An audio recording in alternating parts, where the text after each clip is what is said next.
Asiana Airlines Flight 214 crash at San Francisco International Airport. Und pages 1 to 3, Introduction and Flight Background. On July 6, 2013, Asiana Airlines Flight 214 crashed while landing at San Francisco International Airport, marking the first fatal commercial airline accident in the United States since 2009. The Boeing 737-200ER aircraft was completing a routine flight from Seoul Incheon Airport to San Francisco with 291 passengers and 16 crew members on board. As the aircraft approached runway 28L in clear daytime conditions, it descended too low and struck the seawall short of the runway threshold. The violent impact sheared off the tail section and sent the fuselage spinning down the runway before coming to rest beside the tarmac. 3 passengers died in the crash, and 187 others sustained injuries ranging from minor to critical. Pages 4 to 6. Aircraft specifications and maintenance history.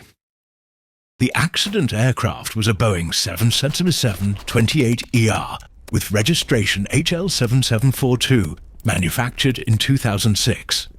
Powered by 2 Pratt & Whitney PW4090 engines, this wide-body jet had accumulated approximately 35,000 flight hours across 5,000 flight cycles. Maintenance records showed the aircraft had no outstanding mechanical issues and had passed all required inspections. The Boeing 777 was considered one of the safest aircraft in commercial service at the time, with an excellent safety record since its introduction in 1995. Asiana Airlines maintained the aircraft according to both manufacturer and regulatory requirements, with no evidence of maintenance deficiencies contributing to the accident. Pages 7 to 9. Crew composition and experience. Flight 214 was operated by Captain Lee Jong-min, a 49-year-old pilot with nearly 10,000 flight hours, including 3,000 hours on the Boeing 777. The first officer was Lee Gang-guk, age 44, who was undergoing Boeing 777 type rating training and had about 5,000 total flight hours. A third pilot, Lee Jong-ju, served as relief captain and was monitoring the landing. While all pilots were properly certified, investigators later noted critical gaps in their understanding of the aircraft's automated systems. The cabin crew consisted of 12 experienced flight attendants who would play a crucial role in the successful evacuation. Pages 10 to 12, Flight Path and Approach to San Francisco. The flight from Seoul proceeded normally until beginning its approach to San Francisco. Weather conditions were excellent with 10 miles visibility and light winds. The crew planned to conduct a visual approach to runway 28L using the instrument landing system as a reference. However, investigators later determined the pilots became overly reliant on automation and failed to properly monitor their descent rate and airspeed. The aircraft's auto-throttle was in speed mode, but did not maintain proper airspeed as the pilots assumed it would. Neither pilot noticed their speed decaying to dangerously low levels during the final approach. To page 13 and 15, final descent and impact sequence. During the last minute of flight, the Boeing 777 descended below the proper glide path, while its airspeed dropped nearly 30 knots below target speed. The pilots failed to recognize these dangerous deviations until it was too late to recover. At 11:27 a.m. local time, the aircraft's tail struck the seawall approximately 1,000 feet short of the runway threshold. The impact severed the tail section and sent debris scattering across the runway.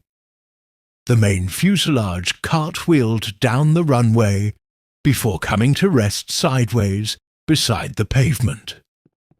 Fuel leaking from ruptured tanks ignited, but did not create an immediate fireball, allowing most occupants to evacuate before flames spread.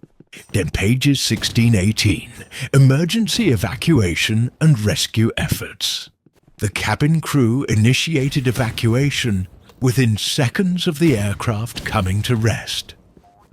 With 2 of the 8 emergency exits blocked by fire and damage, flight attendants directed passengers to usable exits. Many passengers evacuated with carry-on luggage despite crew instructions to leave belongings behind, slowing the process. Airport rescue and firefighting crews arrived within 2 minutes and began treating injured passengers. 3 teenage girls who had been sitting in the rear cabin were thrown onto the runway during the impact and died from their injuries. Medical personnel transported 187 injured persons to area hospitals, with 49 suffering serious injuries, including spinal fractures and burns. Pages 19 to 21. Investigation and initial findings. The National Transportation Safety Board launched an immediate investigation. Early findings revealed the pilots had mismanaged the approach by failing to maintain proper airspeed and descent path. The aircraft's auto throttle entered idle mode when the pilots assumed it would maintain speed, a misunderstanding of the system's operation. Crew resource management breakdowns prevented effective monitoring and correction of the deteriorating situation. Investigators also noted the first officer's lack of experience with visual approaches in the Boeing 737 and inadequate training on the aircraft's automated systems. In pages 22-24, Human Factors Analysis.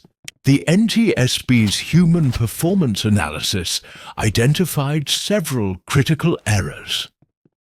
The captain had limited experience as an instructor and failed to properly supervise the transitioning first officer. Both pilots became fixated on aligning with the runway visually, while neglecting basic instrument cross-checks. Fatigue may have played a role as the crew was operating during their biological nighttime. Language barriers between Korean-speaking pilots and English-speaking air traffic control created minor but potentially significant communication challenges.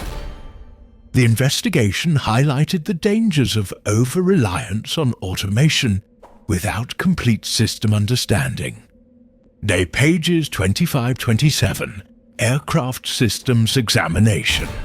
Detailed examination of the flight data recorder revealed the auto throttle remained in speed mode, but failed to maintain the target airspeed as the pilots expected. The system's logic did not automatically increase thrust when airspeed decayed below minimums in this mode.